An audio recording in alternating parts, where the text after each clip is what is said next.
हाजी खान साहब, आपका सवाल छोड़ा नहीं है। देवकी नंदन जी, क्या सबूत है कि वहां भगवान कृष्ण पैदा हुए थे? पूछ रहे हैं। कितने हजार साल पहले पैदा हुए? बताइए।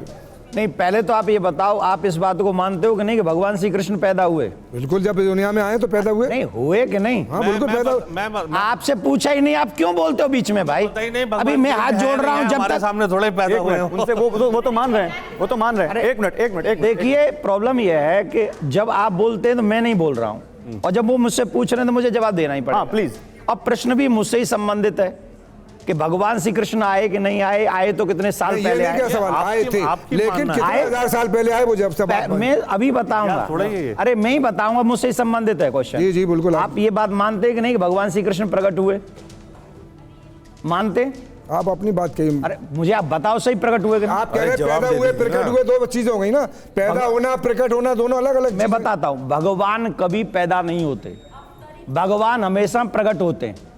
भगवान श्री कृष्ण कंस की कारागार में अष्टभुजा रूप में वहां पर प्रकट हुए, देवकी वसुदेव के सामने प्रकट हुए हैं, और 5,500 वर्ष पहले प्रकट हुए, द्वापर युग के अंत में प्रकट हुए। अभी कलयुग चल रहा है, कलयुग का प्रथम चरण चल रहा है, और प्रथम चरण से पूर्व में जब द्वापर युग एंड होने वाला था, तब भगवान श्री कृष्ण 5,500 वर्ष पहले प्रकट हुए, देवकी के सामने, वसुदेव के सामने चतुर्भुजी रूप में प्रकट हुए। और जहां आज आपकी ईदगाह है, वही कंस का वो कारागार था जहां देवकी और वसुदेव को रखा गया था। ये सिर्फ आपकी काल्पनिक और आस्था की बात है। मेरी बात सुनिए, मैं आपको प्रमाण दे रहा हूं। इनकी आस्था है, इनकी आस्था मैं आस्था के आस्था है, आपकी आस्था है, लेकिन पेपर के एतबार से हिस्टोरिकल 2,500 साल पहले काफी पेपर तैयार हुआ, तो 5,500 साल की खबर आप पर कैसे आई? मेरी बात सुनो, देखो बीच में इनको बीच में मत छोड़ो, नहीं तो मेरी बात रह जाएगी। आपने कभी भागवत का अध्ययन किया है? भागवत पढ़ी आपने कभी? नहीं पढ़ी। सुनी है कभी? हाँ सुनी है। सुनिए, हमारे आर्यन आर्य टीचर थे, वो हमें टीचर की बात मत सुनाते थे और ये कहते थे ये काल्पनिक बातें हैं, इसमें सत्यता नहीं है। इसलिए मेरा निवेदन है, कौन क्या कहते थे? आर्यन आर्य हमारे टीचर थे, वो पढ़ाते थे, और हमने जितनी महाभारत और गीता सुनी है उन्हीं से सुनी। अच्छा हाजी खान साहब, एक मिनट। देवकी नंदन जी, एक मिनट आप बोलिएगा, जनता क्या सोचती है इस बारे में? मैं वो पूछ लेता हूँ। मैम बोलिए, आप क्या सोचती हैं? माँ को एक वरदान होता है, अगर उसके पेट में कोई बच्चा आ गया, आक्रांता का आ गया, चोर का आ गया, डाकू का आ गया, 9 महीने अगर उसने उसको पाल लिया, वो प्यार से पैदा कर ही देती है। आप कैसी बात करते हैं उस जमाने के बारे में सोचिए। ठीक है मैम।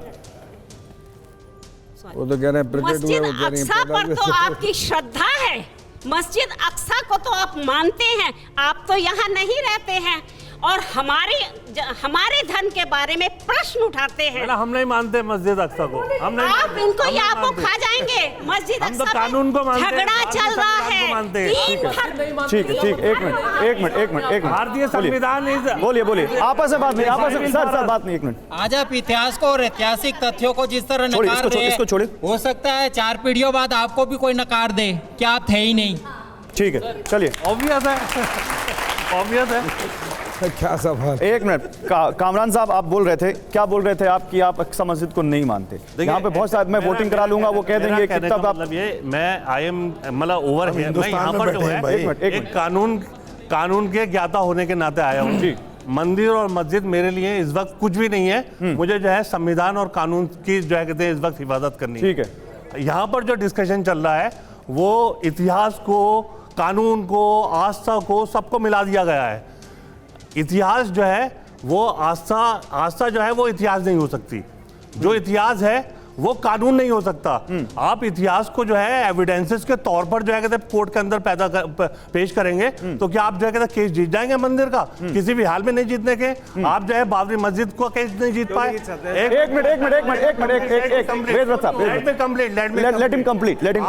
जितने भी केसेस हैं, मैम प्लीज रुकिए ना, वो बोलने दीजिए उनको। जितने भी केसेस हैं इस वक्त पेंडिंग, मस्जिद और मंदिर से जो है विवादित, सबके अंदर जो है जो एविडेंसेस हैं, जो ओरिजिनल एविडेंसेस हैं, उनको अप्रिशिएट किया जाएगा। बाबा क्या कह रहे हैं? एविडेंस कैसे मिलेगा कामरान साहब? एविडेंस कैसे मिलेगा? एविडेंसेस जो है आपके जो है रिकॉर्ड के अंदर होते हैं। नहीं, अगर किसी के एविडेंस रिकॉर्ड में नहीं है तो वो एविडेंस कैसे मिलेंगे? मैं आपसे ये पूछ रहा हूँ।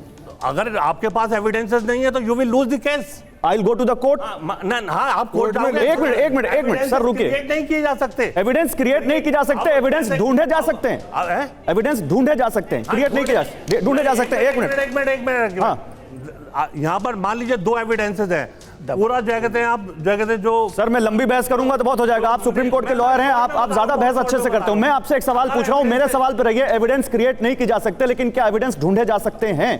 जो एविडेंसेस ऑलरेडी अवेलेबल हैं और ढूंढे हुए एविडेंसेस में फर्क है। ढूंढे हुए एविडेंस सर मैं उस पर नहीं जा रहा कि फर्क है नहीं, एविडेंस सर एविडेंस डाउटफुल हो सकते हैं जिनकी आप बात कर सर, ये डाउट कौन क्लियर करेगा? एएसआई का एक मिनट आर्कियोलॉजिकल सर्वे का जो वो होता है, हाँ, इंस्पेक्शन होता है, हाँ, वो इतने स्ट्रॉन्ग जो कहते हैं एविडेंसेस नहीं होते जितने जो है ऑलरेडी एविडेंस। अरे मैं ये पूछ रहा हूं, एविडेंस अगर ढूंढे जा सकते हैं तो एविडेंस कैसे ढूंढे जाएंगे? सर्वे करके ढूंढे जाएंगे, जांच करके ढूंढे जाएंगे। आप तमाम मुस्लिम पक्ष और ज्ञानवापी में जो सर्वे हो रहा है उसके खिलाफ है। पक्ष से मत जोड़िए। नहीं तो आप नहीं जोड़ रहे, मुस्लिम पक्ष तो उसके खिलाफ है ना।